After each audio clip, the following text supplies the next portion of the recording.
Capítulo 9.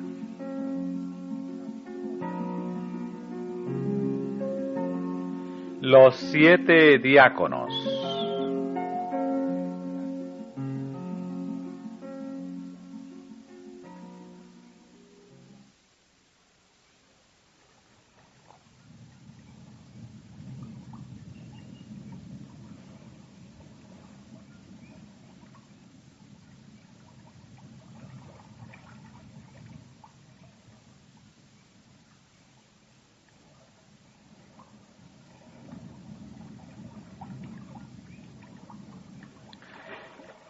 En aquellos días, habiéndose multiplicado el número de los discípulos, hubo murmuración de los helenistas contra los hebreos, de que sus viudas eran descuidadas en la administración diaria.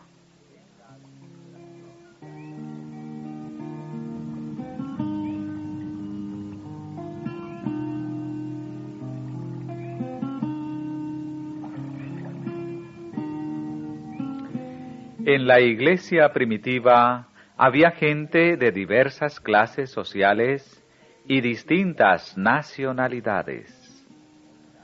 Cuando vino el Espíritu Santo en Pentecostés, moraban entonces en Jerusalén judíos, varones religiosos, de todas las naciones debajo del cielo.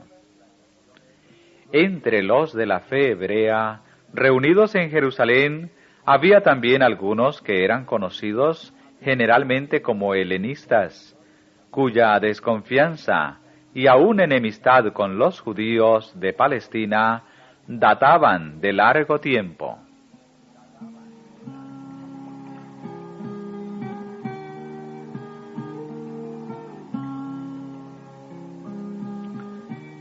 Los que se habían convertido por la labor de los apóstoles estaban afectuosamente unidos por el amor cristiano.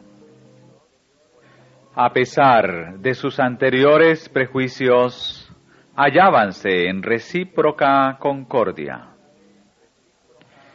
Sabía Satanás que mientras durase aquella unión, no podría impedir el progreso de la verdad evangélica, y procuró prevalerse de los antiguos modos de pensar, con la esperanza de introducir así en la Iglesia elementos de discordia.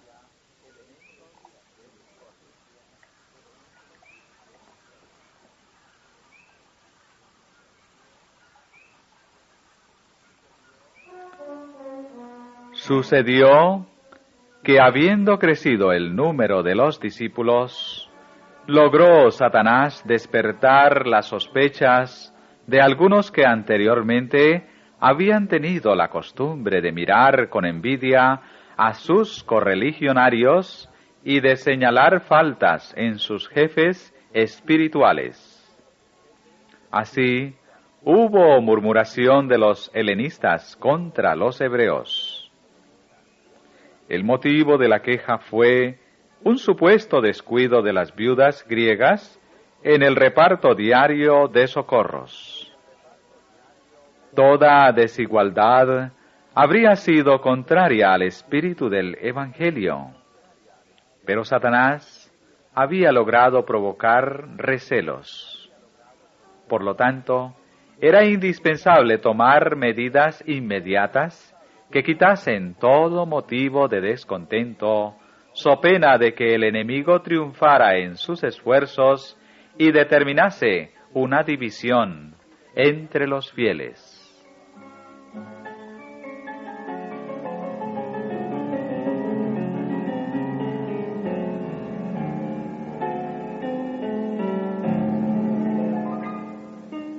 Los discípulos de Jesús habían llegado a una crisis. Bajo la sabia dirección de los apóstoles, que habían trabajado unidos en el poder del Espíritu Santo, la obra encomendada a los mensajeros del Evangelio se había desarrollado rápidamente. La Iglesia estaba ensanchándose de continuo, y este aumento de miembros acrecentaba las pesadas cargas de los que ocupaban puestos de responsabilidad. Ningún hombre ni grupo de hombres podría continuar llevando esas cargas solo, sin poner en peligro la futura prosperidad de la Iglesia.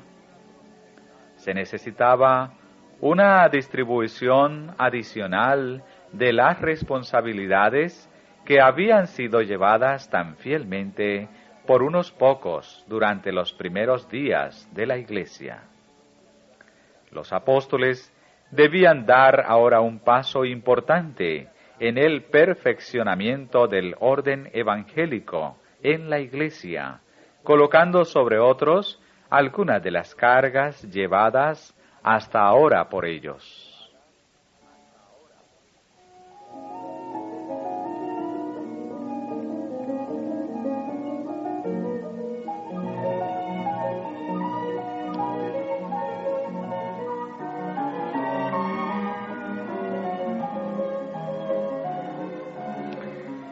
Los apóstoles reunieron a los fieles en asamblea e inspirados por el Espíritu Santo expusieron un plan para la mejor organización de todas las fuerzas vivas de la Iglesia. Dijeron los apóstoles que había llegado el tiempo en que los jefes espirituales debían ser relevados de la tarea de socorrer directamente a los pobres y de cargas semejantes, pues debían quedar libres para proseguir con la obra de predicar el Evangelio.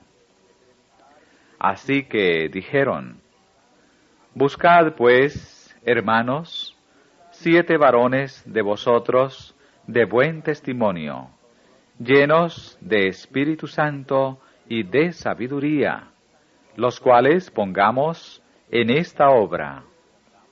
Y nosotros persistiremos en la oración y en el ministerio de la palabra.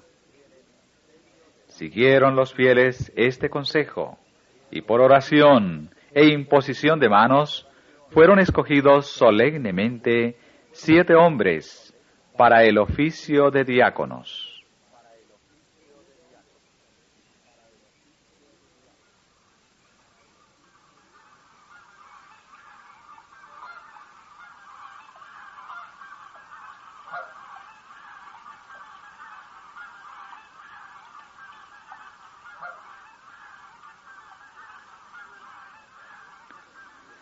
El nombramiento de los 7 para tomar a su cargo determinada modalidad de trabajo fue muy beneficioso a la Iglesia. Estos oficiales cuidaban especialmente de las necesidades de los miembros, así como de los intereses económicos de la Iglesia. Y con su prudente administración y piadoso ejemplo, prestaban importante ayuda a sus colegas para armonizar en unidad de conjunto los diversos intereses de la Iglesia.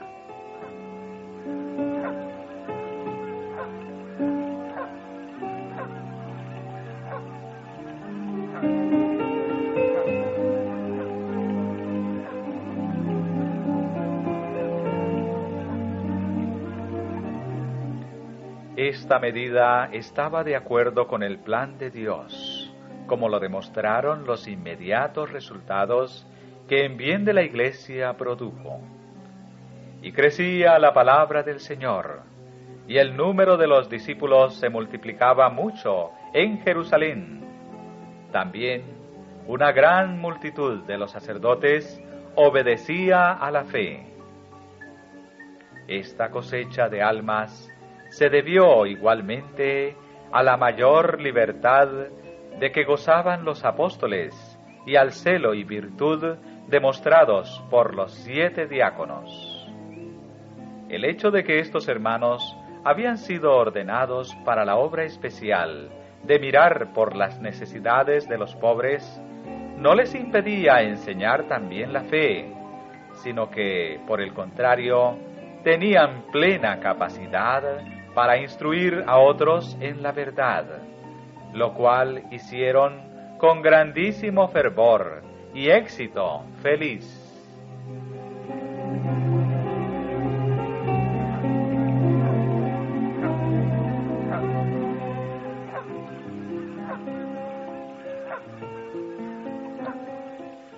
A la iglesia primitiva se le había encomendado una obra de crecimiento constante, el establecer centros de luz y bendición donde quiera hubiese almas honestas, dispuestas a entregarse al servicio de Cristo.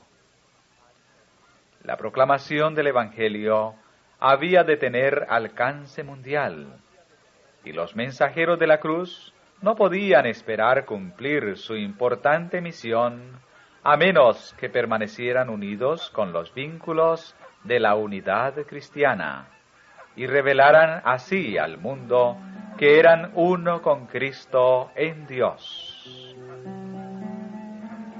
¿No había orado al Padre, su divino director?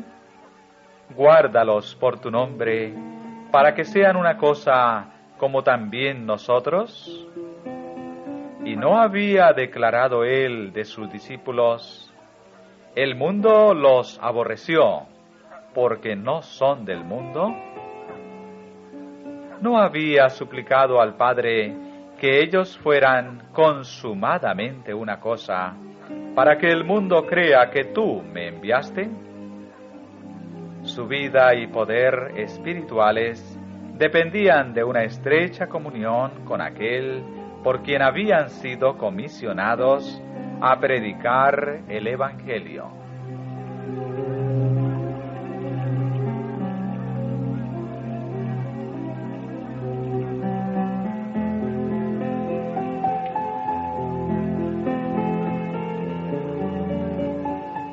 Solamente en la medida en que estuvieran unidos con Cristo, podían esperar los discípulos que los acompañara el poder del Espíritu Santo y la cooperación de los ángeles del cielo.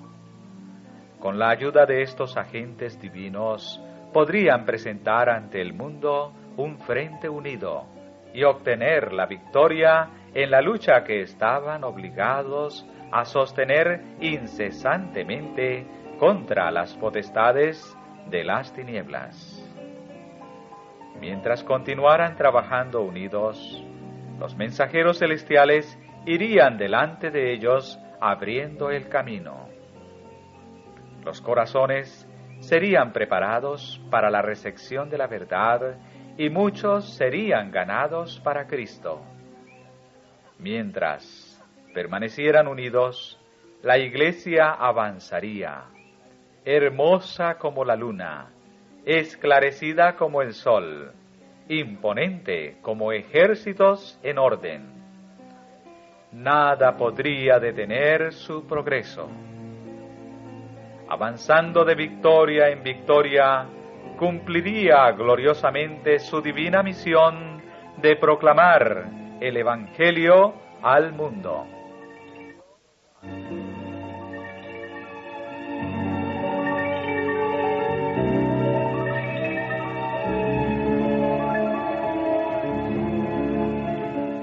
La organización de la Iglesia de Jerusalén debía servir de modelo para la de las iglesias que se establecieran en muchos otros puntos donde los mensajeros de la verdad trabajasen para ganar conversos al Evangelio.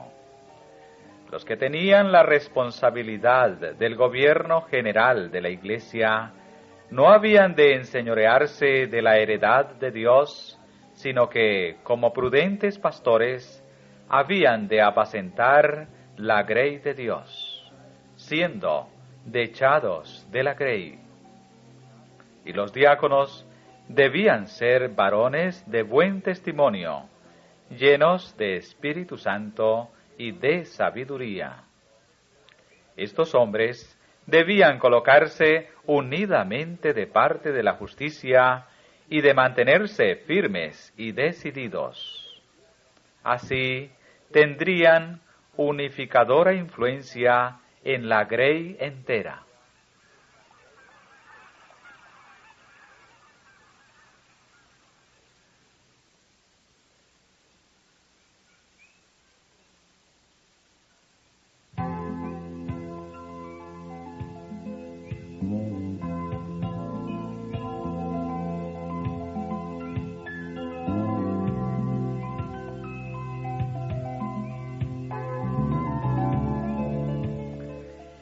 Más adelante en la historia de la iglesia primitiva, una vez constituidos en iglesias muchos grupos de creyentes en diversas partes del mundo, se perfeccionó aún más la organización a fin de mantener el orden y la acción concertada.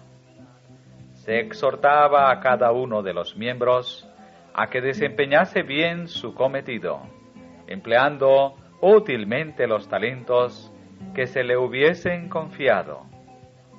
Algunos estaban dotados por el Espíritu Santo con dones especiales, primeramente apóstoles, luego profetas, lo tercero doctores, luego facultades, luego dones de sanidades, ayudas, gobernaciones, géneros de lenguas. Pero todas estas clases de obreros tenían que trabajar concertadamente.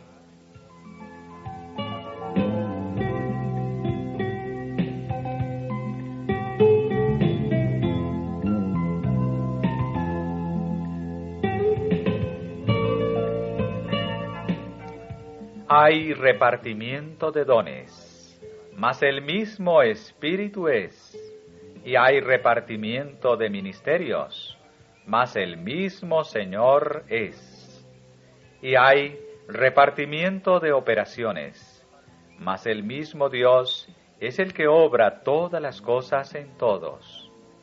Empero, a cada uno le es dada manifestación del Espíritu para provecho, porque a la verdad, a éste es dada por el Espíritu palabra de sabiduría, a otro palabra de ciencia según el mismo Espíritu, a otro fe por el mismo Espíritu, y a otro dones de sanidades por el mismo Espíritu, a otro operaciones de milagros, y a otro profecía, y a otro discreción de espíritus, y a otro géneros de lenguas, y a otro interpretación de lenguas. Mas todas estas cosas obra uno y el mismo Espíritu, repartiendo particularmente a cada uno como quiere. Porque de la manera que el cuerpo es uno y tiene muchos miembros, empero todos los miembros del cuerpo, siendo muchos, son un cuerpo, así también Cristo.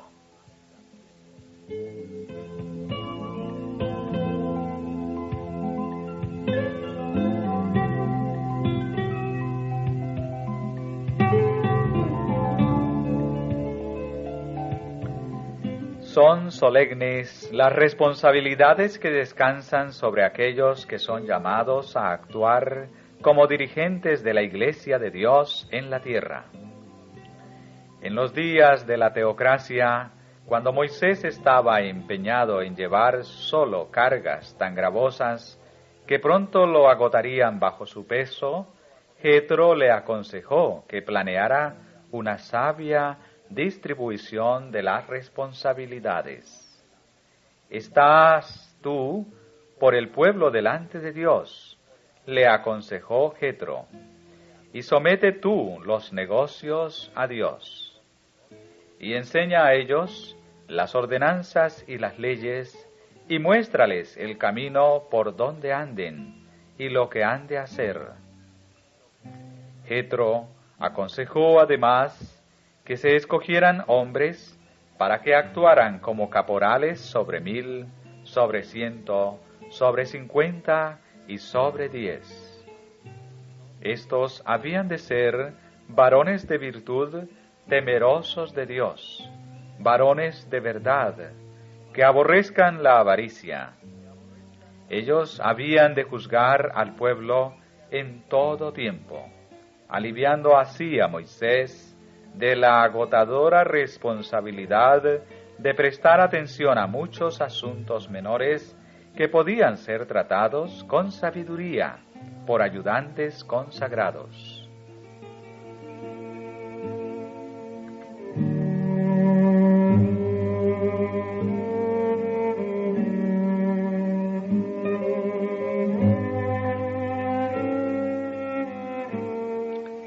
tiempo y la fuerza de aquellos que en la providencia de Dios han sido colocados en los principales puestos de responsabilidad en la Iglesia, deben dedicarse a tratar los asuntos más graves que demandan especial sabiduría y grandeza de ánimo. No es plan de Dios que a tales hombres se les pida que resuelvan los asuntos menores que otros están bien capacitados para tratar. Todo negocio grave lo traerán a ti, le propuso Jetro a Moisés, y ellos juzgarán todo negocio pequeño. Alivia así la carga de sobre ti, y llevarla han ellos contigo. Si esto hicieres, y Dios te lo mandare, tú podrás persistir, y todo este pueblo se irá también en paz a su lugar.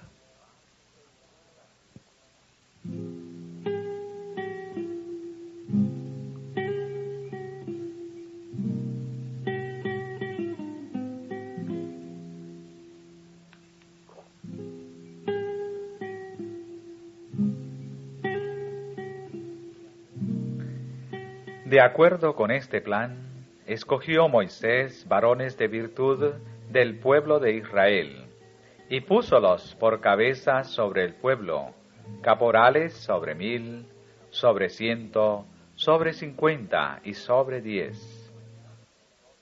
Y juzgaban al pueblo en todo tiempo. El negocio arduo traíanlo a Moisés, y ellos juzgaban todo negocio pequeño.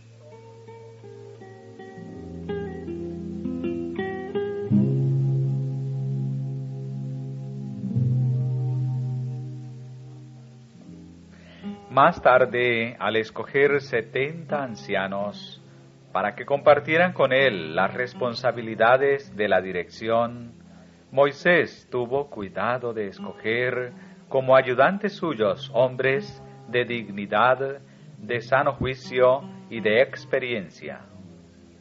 En su encargo a estos ancianos, en ocasión de su ordenación, expuso algunas de las cualidades que capacitan a un hombre para ser un sabio director de la Iglesia. Oíd entre vuestros hermanos, dijo Moisés, y juzgad justamente entre el hombre y su hermano y el que le es extranjero. No tengáis respeto de personas en el juicio, así al pequeño como al grande oiréis. No tendréis temor de ninguno, porque el juicio es de Dios.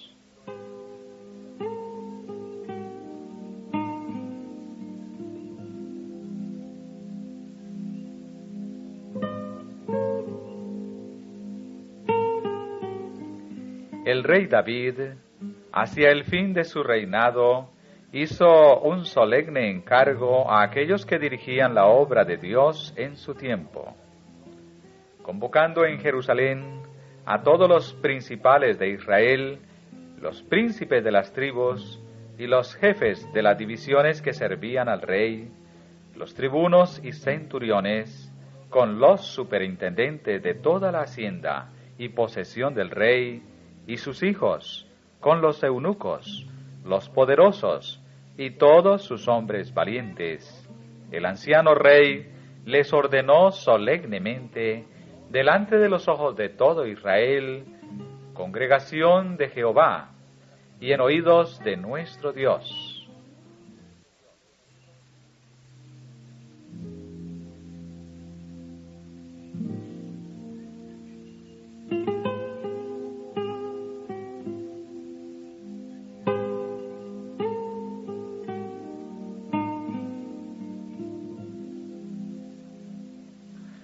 A Salomón, como uno que estaba llamado a ocupar un puesto de la mayor responsabilidad, David le hizo un encargo especial.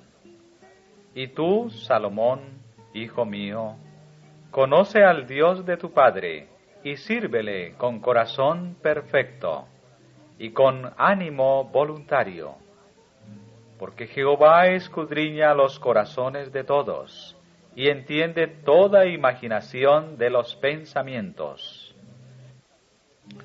Si tú le buscares, lo hallarás, mas si lo dejares, él te desechará para siempre. Mira, pues, ahora que Jehová te ha elegido, esfuérzate.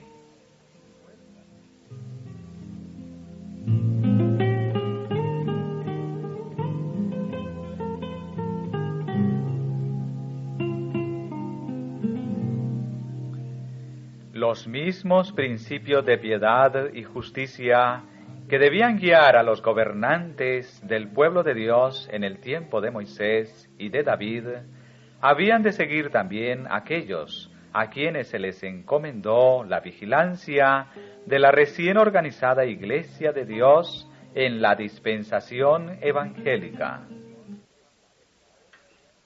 En la obra de poner en orden las cosas en todas las iglesias y de consagrar hombres capaces para que actuaran como oficiales, los apóstoles mantenían las altas normas de dirección bosquejadas en los escritos del Antiguo Testamento.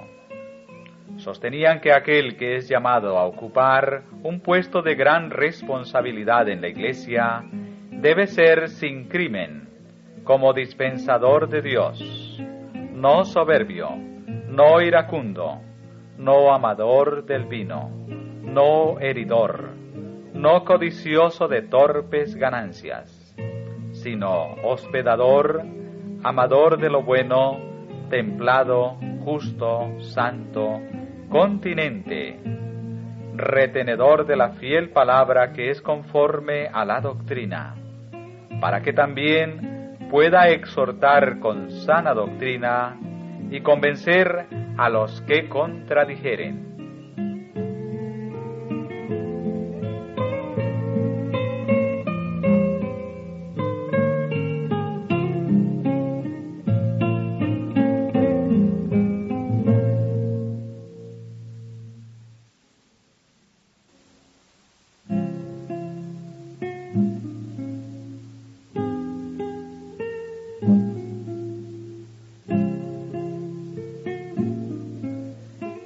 El orden mantenido en la primitiva iglesia cristiana la habilitó para seguir firmemente adelante como disciplinado ejército revestido de la armadura de Dios. Aunque las compañías o grupos de fieles estaban esparcidos en un dilatado territorio, eran todos miembros de un solo cuerpo y actuaban de concierto y en mutua armonía. Cuando se suscitaban disensiones en alguna iglesia local, como ocurrió después en Antioquía y otras partes, y los fieles no lograban avenirse, no se consentía en que la cuestión dividiese a la iglesia, sino que se la sometía a un concilio general de todos los fieles, constituido por delegados de las diversas iglesias locales, con los apóstoles y ancianos en funciones de gran responsabilidad. Así, por la concertada acción de todos, se desbarataban los esfuerzos que Satanás hacía para atacar a las iglesias aisladas, y quedaban deshechos los planes de quebranto y destrucción que forjaba el enemigo.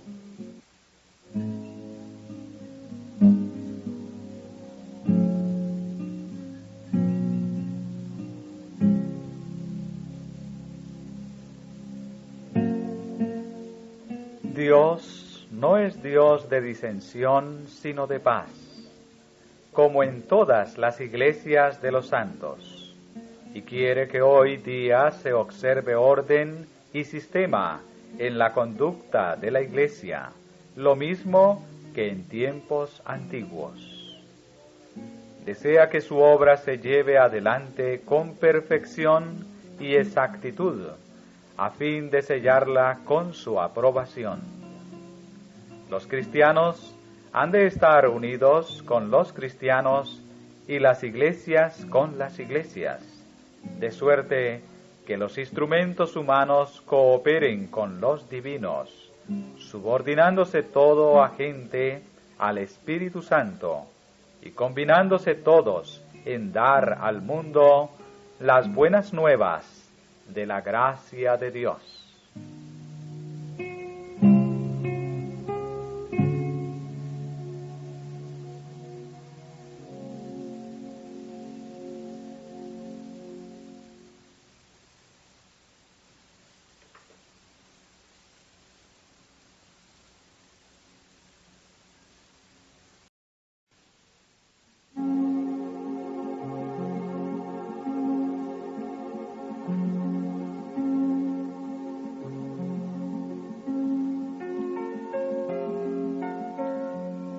Capítulo 9.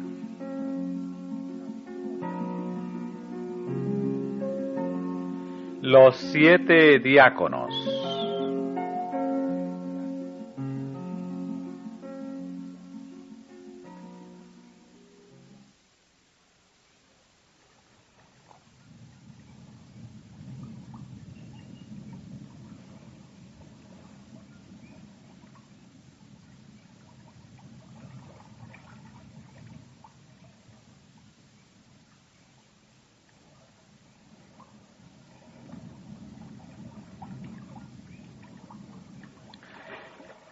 En aquellos días, habiéndose multiplicado el número de los discípulos, hubo murmuración de los helenistas contra los hebreos, de que sus viudas eran descuidadas en la administración diaria.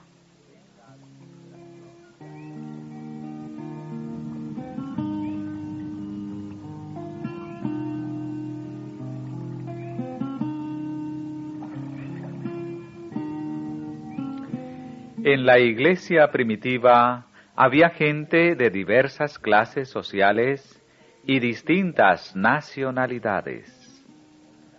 Cuando vino el Espíritu Santo en Pentecostés, moraban entonces en Jerusalén judíos, varones religiosos, de todas las naciones debajo del cielo. Entre los de la fe hebrea, reunidos en Jerusalén, había también algunos que eran conocidos generalmente como helenistas, cuya desconfianza y aún enemistad con los judíos de Palestina databan de largo tiempo.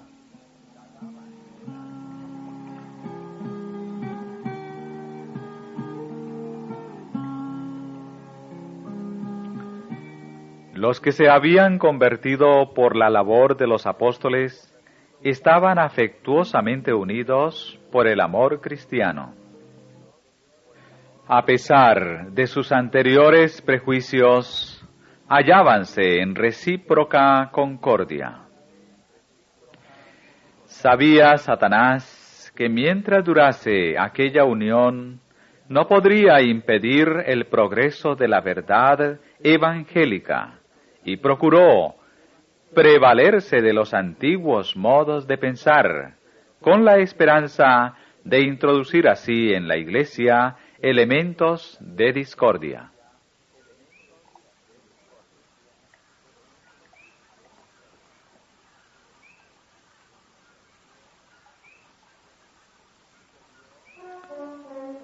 Sucedió que, habiendo crecido el número de los discípulos, logró Satanás despertar las sospechas de algunos que anteriormente habían tenido la costumbre de mirar con envidia a sus correligionarios y de señalar faltas en sus jefes espirituales.